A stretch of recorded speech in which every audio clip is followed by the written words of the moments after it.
कोल्हापूर जिल्ह्यात 22 नोव्हेंबर पर्यंत जमावबंदीचे आदेश आहेत। जिल्ह्यात ऊस दराचा संघर्ष वाढत चालल्यानं प्रशासनानं हा निर्णय घेतलाय।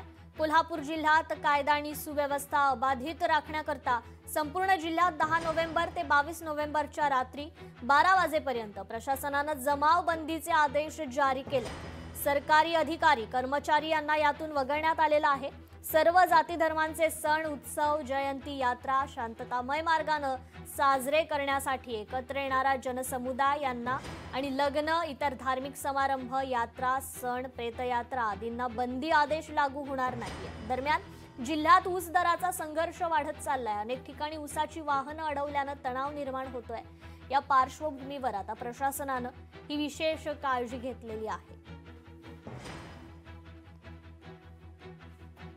कोल्हापूर जिल्ह्यात 22 नोव्हेंबर पर्यंत जमावबंदीचे आदेश लागू झालेले आहेत। सरकारी अधिकारी कर्मचारी यांना यातून वगळण्यात आले। लोकशाही मराठी ऐका, पहा, जागरूक रहा।